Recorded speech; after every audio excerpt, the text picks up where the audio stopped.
Hello? Can you hear me? Yeah. Yeah. You can? Great. Okay. Yeah, there's one question that I have. And I'm kind of going through this situation myself. Because my dad was diagnosed with Alzheimer's. And there are situations where I kind of need to nag him. And he does things like put red wine in the fridge and, you know, stuff in the fridge that should be in the oven and vice versa. And I kind of want to nag him, but I don't. And so what he needs is constant reminders and notifications. And I just feel that technology could step in and help that. Instead of, putting Post-it notes all over the place for reminders, some form of notification, robot, buzzing around the house, making sure that medication is being taken and that sort of stuff, and of course GPS trackers in case they wander off somewhere. But I suppose this is a question for Gavin W. In terms of where's that line between nagging and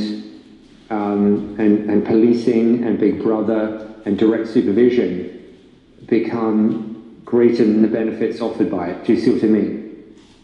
Yes, I do. If I'm honest, I don't know where that line is. I think it's going to be different for different people. I think what you're saying about how you can make that more technology-based is interesting, but then it kind of comes around, so what we were saying before about the robot companions, so Para and things like that. So if there's actually, can you have something in somebody's life that is a help to them, that they feel good about, rather than it being a nag? Something that almost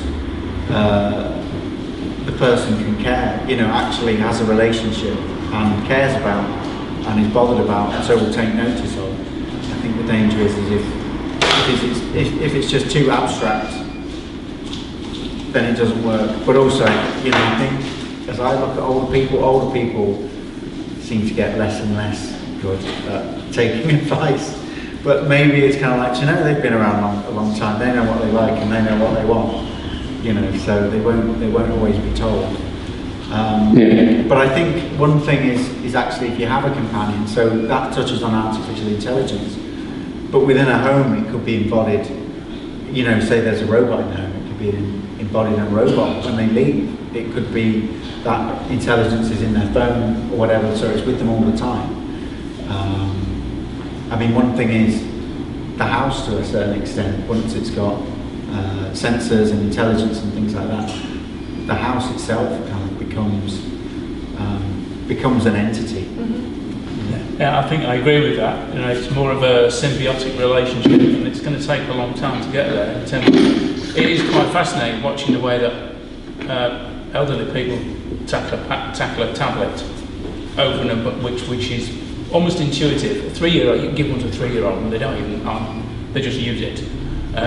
So it's almost having an environment more how-like, but benevolent rather than malevolent, if you've never seen 2001. And that's going to take a long time, but I think the beacon technology that Gavin 2 demonstrated tonight is a wonderful enabling technology that could actually help some of those things, but that's going to take a long time in terms of having not necessarily a smart fridge, but some intelligent way of saying, well, yeah, this doesn't go in the fridge, it goes in the freezer, or it goes in the shelf, wherever. For the people who don't know you here, could you? Yeah, sure. Yeah, my name's... I was about to jump in actually and make the intro, Roger. Yeah, okay. You're currently at Fujitsu, right? Yeah, I'm a distinguished engineer at Fujitsu, so there's only 70 of us in the UK. I come here out of interest, because Internet of Things is a technology I'm interested in. At the moment, I'm building technology for banks, but for fun, I've been a geek for the last 35 years, so this is why I'm here. And Emma invited me because she said I was, quote, gobby, unquote. You're well known. Notorious or legendary, depending on your point of view. I would say that the biggest thing I've found is that too many people go, I've got some tech, what can I use it for? Yeah. Not, here's a problem, can I solve it? When I came across this problem, I didn't go, well, that's good because I'm a manufacturer of this technology, therefore I'm going to use that technology. I went to Strathclyde University and I said, here's a problem, what do you think is the best technology? And they went, oh, have you tried that? I said, that's not going to work because of this. Or what about this? And then we came up with a solution together. We went, that's the best technology for it. And going back to the original point, which was, if you provide the solution, first and foremost, not even as a subtle way of getting data, if you just say, I'm going to solve the problem, then people go, brilliant, it solves a problem. And then the data comes after that. But the majority of big organizations go, we want data, how can we get it? Let's get into the person's house and get that data. And it's the smaller organizations that maybe come up with the solution that you then fix the problem and the data comes anyway. And that's probably the best way to come up with a solution, from my point of view. I think, having worked in industries where adoption of robotics proved problematic 30 years ago, what benefit is a robot in the home unless it's actually of constructive use? Is it a solution looking for a problem? I definitely think there's some of that. There's a lot of funding going into robotics, but actually I think that's what I was saying. Sometimes it's simple little things. Yeah. So the example of crossing the road isn't something that most people would wouldn't be the first thing that comes to mind because it's not a problem for them. But actually the benefit that it brings. But it's something we all take for granted. Yeah. But that mobility then helps because actually people are getting out into the community. That's a good thing. People are out in terms of like just getting out of the house and walking and exercising and things like that. I'm fairly certain that there are software development companies where they just stare at the door waiting for somebody to come in with a solution or a problem for them to fix. Or they go out there and they actually try and think of things that they can do to try and fix. But you need to work with a practitioner, and if anybody's in this business, go out and talk to the nurse, the policeman, who invents the most things in this country? Probably mothers with babies. They go, oh, this is a complete pain in the backside. How can I have a better papoose? How this bottle keeps falling over? It's people who actually go, well, I can fix that. So talk to a practitioner, and practitioners will come up with all the ideas for you. They probably won't even ask for any money or some IP or NDAs. They'll just go, please fix it for me. I would say go out and... in fact, I was at a thing from Microsoft just recently about user experience, and the question was, how do you find out what your users need? And two of the guys said, we spent 3 months in the stock exchange learning about the traders. And everybody in the entire room was like, wow, that's amazing, you spent 3 months in the stock exchange listening to traders. And I was the next to talk, and I spent 18 years working for Guide Dogs for the Blind.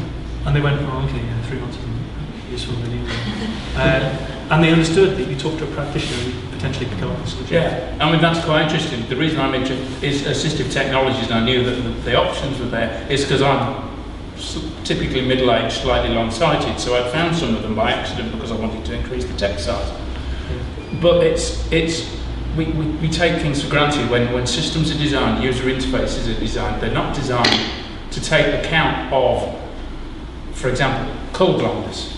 Often there's a whole bunch of things that you have to take into account in order to make it usable for everybody, and it's a real challenge. And I've actually lost the thread of where I was going with that, but I shall remember it in a minute. But you reminded me of something. Commercially, if we think that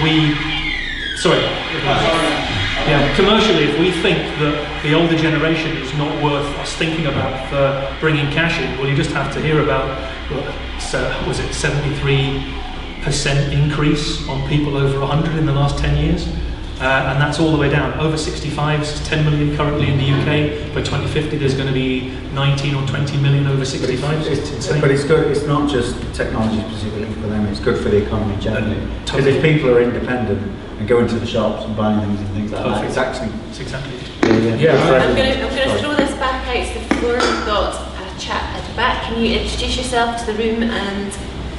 Yeah, hi, my name's Rob, Gavin with the Sensible Haircut. It's nice to meet you, Gavin, for the showing off the full head of hair. Nice to see you. So I guess I guess it's a statement, but it's not necessarily the question that follows on from the conversation we've had. I was really taken with your slide, the graphic which showed the sort of, I guess, the mean of where everybody was above that dependency level. And of course, everybody is at one end or the other end. And so there's a big market there, and from the mean and above, there is a big market there. I've got people in my life, lots of people have got people in their life who sit below that mean and below that line, which is probably a smaller market.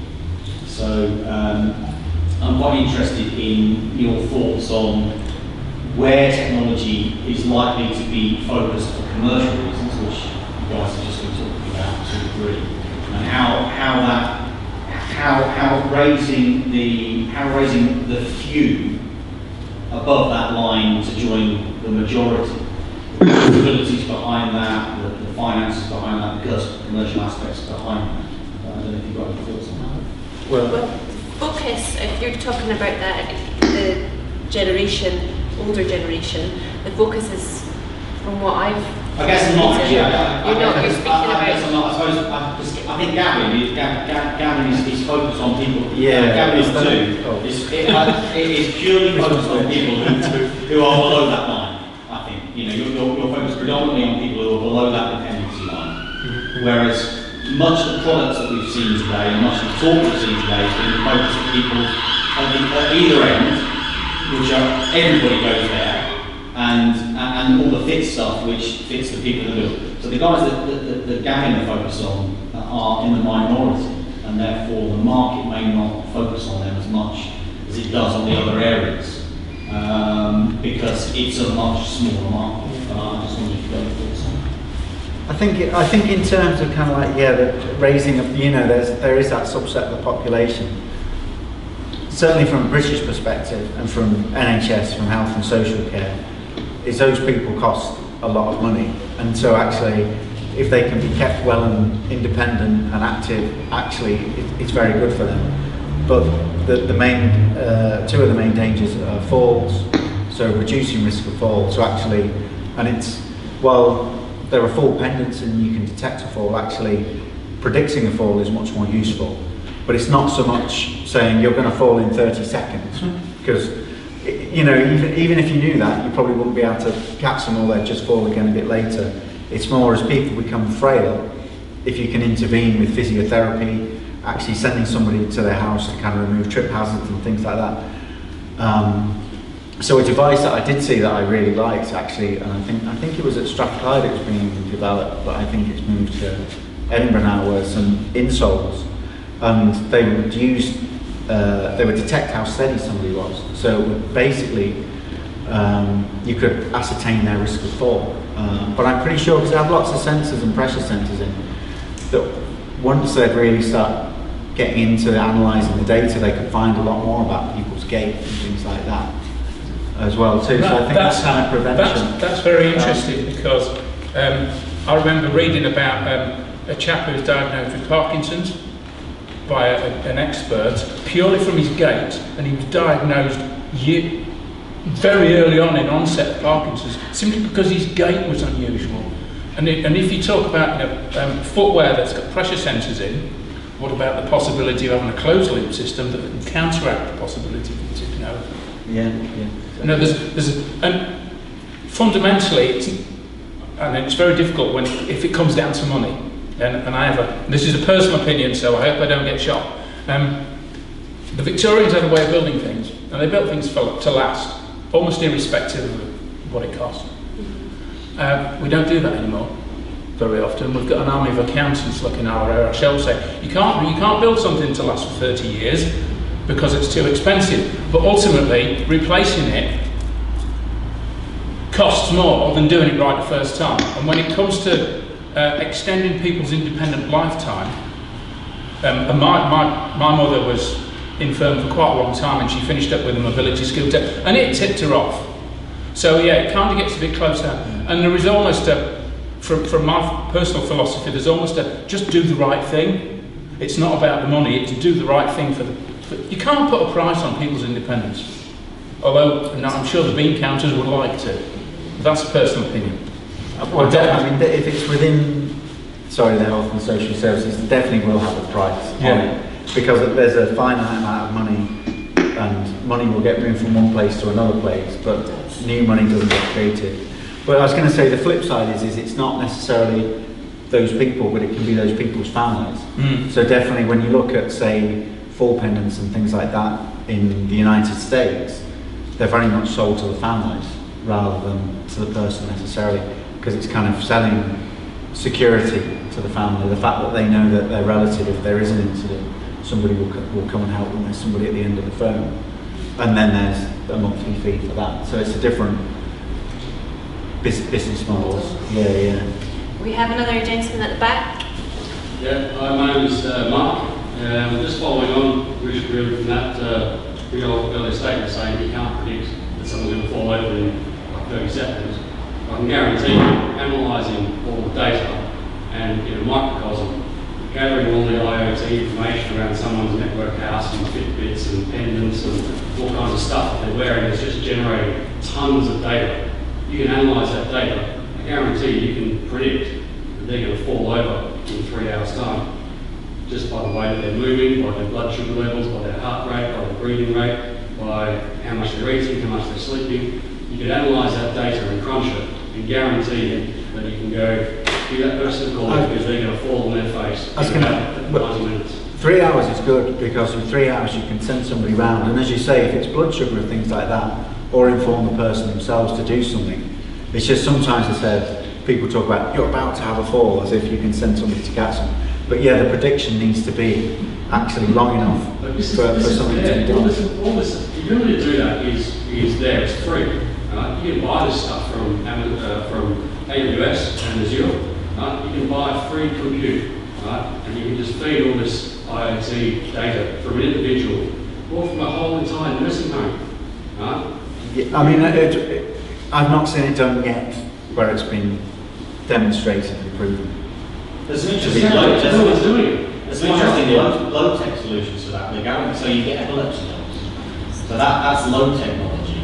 So an epilepsy dog, because there's no warning of epileptic fit, but a dog can pick it up. So it's quite interesting that we're pushing more and more towards high-tech solutions. I think technology is one little.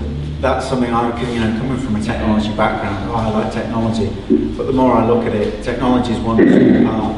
And definitely kind of actually what's the care somebody receives, who's actually, you detect an event, who actually then comes around and does something about it. Is it a volunteer, a neighbour, is it the social services, a family member? There's lots of things, and then you do detect, there's a problem, or what's the treatment that they get, and where does that come from? So it's. But if someone's going to pay, say, maybe 30 pence a day to have a subscription to an online magazine that's just reading about crap that's out in the world, would that same person pay 30p to have a service where they upload their IoT information about themselves and their own environment to somebody who will phone an ambulance or a doctor or a carer or somebody who cares and say, you need to eat something, you need to sit down, you need to do something 3 hours or an hour 30 minutes before they have a problem. I would say that you are 100% right 20 years from now. Yeah. Because we are all going to be using this kit for everything and we'll know how to use it. But when we talk to somebody, and I've trained a 93-year-old lady to Skype her son, her grandson, great-grandson in Morocco, and she was over the moon. But these silver surfers are few and far between, and you're teaching them somebody from a completely different generation. But everybody in this room is going to be of an age where they just go, oh no, I can just got this app and it will just do all those things, and we'll accept it. But if we try and use those solutions for people now, well, we're too late by the time we've got the solution in the market. We need to be thinking about how those solutions can be useful in not 20 years, 10 years, because the people who are 40, 50, 60 years old now are going to know how to use this kit. What are your thoughts on behaviour change in the way that the models, the way that we're used to living our lives, going around things, working, models of how we're paid? Your challenge there is, can we come up with a different way of doing something? And I think, we're ever reaching that point where we have to, where everything needs to be broken and rebuilt again. In terms of our society, in terms of the way that we behave, how we think about things, how we interact. It's a constant evolution. It is. It's a constant evolution. It's never just, this is the next step and the next step. It's just, there are steps all the time. I mean, everybody knows this stuff. Many of us schedule our direct debits to come out either at the beginning of the month or the end of the month.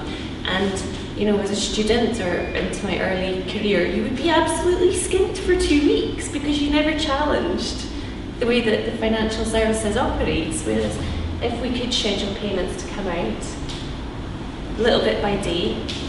You know. Can I jump in there? Yeah. Hi, I'm still here. Hi.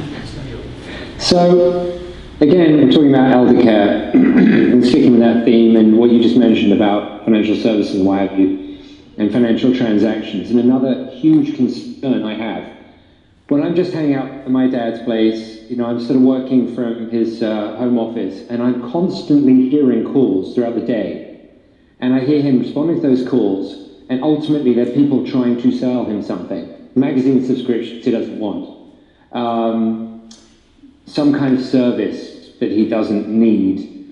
And then, you know, from time to time I'll check his email because he's got a problem with his computer, and the amount of highly convincing spam he receives from con artists, phishing scams. You know, to you and I, you know, we know the signs that it's very clear that it's not Lloyds Bank, it's not HMRC, it's not trusted brands. These are carefully crafted emails to deceive. And it just seems like once word gets around to the people who send junk mail to him, make calls, send spam, and they respond, of course, and they get on some kind of database or link, they are completely being targeted constantly, and it's a worry. And I try to explain to my father how to recognize phishing scams, but it's so difficult because it's so nuanced. And the rule of thumb I've just had to break down is that if you contact them, don't ever respond or give passwords or credit card information or any personal data to anyone who contacts you, particularly if they're cold callers or they come to the door or they send you an unsolicited email. If you want anything, you contact them. So it's not a two-way dialogue. But I'm just trying to sort of project into the future when we're in our 80s, 90s and beyond. I wonder what that will look like to us. You know, is this kind of virtual reality avatars that are sort of, I don't know, misrepresenting family members and trying to extract information, deceive us. I'm just sort of wondering how that can be dealt with and solved and what it may look like in the future. I can answer anything because I'm just like, no, I'm doing that all the time. But I would say that actually the biggest problem we've got is not the con artists, it's actually the real organisations, because they're getting all our data all the time to say what we want to buy, and they therefore know what we want to buy, and then they contact us and say, oh, we know that you're looking for this, are you ready to buy it yet? And there was a lady just the other day who had direct debits for £32,000 a year to charities, because as soon as she made as soon as she contacted one charity, all the other charities went, brilliant.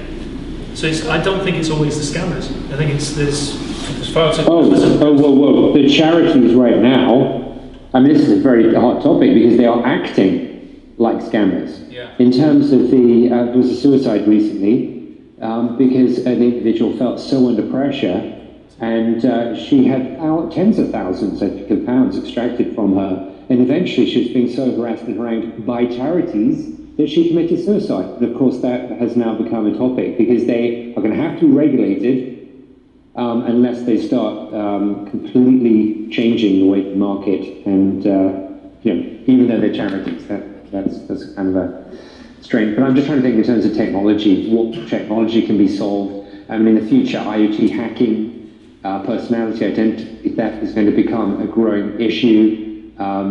Pacemakers being hacked, I think there was a plot in some drama recently, but it is a reality. You know, as we become more connected and as we start literally broadcasting personal data through these wearable devices, on a 24/7 basis, how are we going to be able to contain, control that information, make sure it doesn't get into the wrong hands or be utilized for nefarious purposes? Sorry, I was actually going to mention security earlier, because that's obviously the next topic you should be thinking about covering. That's good. Because security, I was reading today that quite a lot of places in the States have put their supervisory control and data acquisition systems on the internet without any form of firewall. Well, if you want to turn somebody's valves off and flood their manufacturing facility, then it's actually not that difficult if you know what you're doing. I used to build control systems for a living in London, and they were never connected to anything, but having said that, the internet didn't exist in 1984. But yeah, security is a really important one, and it's not just security of data in transit, it's security of everything that you've got in the home that's connected up. And I won't say there's a market opportunity there, because there clearly is, but there's more of an opportunity in the way the standards are framed and to deliver interoperability, so that you can buy product X from one vendor and product Y from somebody else, and they will behave and they will talk without causing you major grief. Right. Thank you, Roger. We've got just a few more minutes, and then we'll round everything up. But I think you've got a question for us, don't you? Well, I was going to ask it a few minutes ago. It's just been covered, and the issue of security in the context of, especially embeddable. There's things like phones and tablets are going to disappear, possibly disappear completely, as they become wearables, and then eventually embeddables. And potential for blackmailing is obvious there. But in addition to the security issue, perhaps it will be important for insurance companies and regulatory agencies to become really interested in this and make sure the issue is addressed before it becomes a serious problem. Insurance companies have a way of making things happen. Okay. Any other final thoughts before we sort of wrap things up? So I'm hearing from you that security is something that perhaps we should cover in our next meetup, Simon.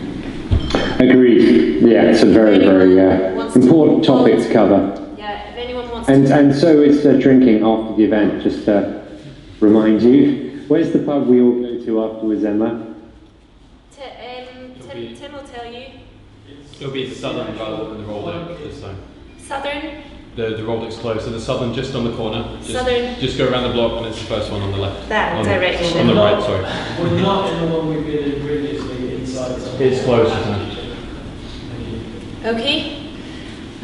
So, Simon, any further thoughts? Yeah, just continue the conversation. That's the benefit. It's not just knowledge acquisition, like I said before. It's knowledge sharing. That's the value of the events. It's just so important to get out there and meet and connect.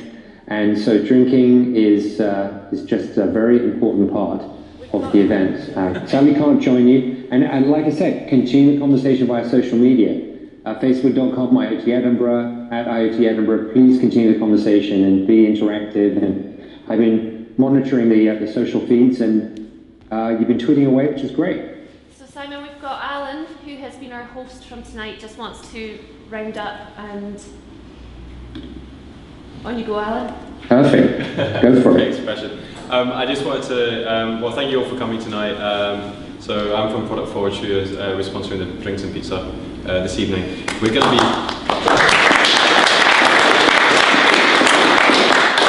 As Simon said, the booze is very important component of the evening. We're going to be running a wearables hackathon. It should be here at TechCube. It will be the first weekend of April. We have got 10 early bird tickets available for just £5. Normal price is £25. So if you would like to register, then hit me up for that. So we're going to be bringing together designers, developers, entrepreneurs, developing new technology on wearables. We are Product Forge, so if you want to follow us, it's twitter.com/productforge, and we'll do an update about registration. Are you still looking for any mentors, Alan? No, we haven't even started looking for mentors yet. So yeah, if you're interested in getting involved on any level, then give me a shout. I will be going to the pub afterwards. So super. Perfect. It's going to be an awesome event, definitely. Yeah. Great.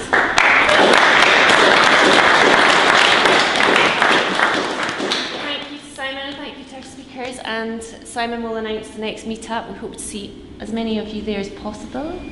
We haven't actually picked a date, but I suspect it'll be the end of February. And I think we're going to have a World Mobile Congress themed event, because I know a lot of us are going to be there.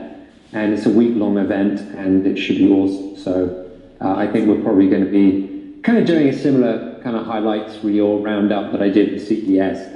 That's what we're in to do. We're away at Mobile World Congress till the 28th, so we might be pushing Anyone know if there's a Thursday after that? There's definitely a Thursday after Simon, Tim is pointing out that you're away at Mobile World Congress and you're talking about doing it. Yes, but I wasn't at CES, was I? So what I'm suggesting is, when we come back, we will do the event and then do some sort of highlights. But we may actually do something similar to this. What are the dates, Tim? 25th To what? to the 28th, I think. So I think it's the 21st to the 25th, so we can do it when we're back. We're not back till the 28th. You're not back till the 20th. Anyway, we can take this offline. Yeah, I was going to say, let's take this This is how offline. organised we are. We'll figure it out. We'll do something. Okay, cool. Thanks for coming along. Okay, I'm Simon. Great.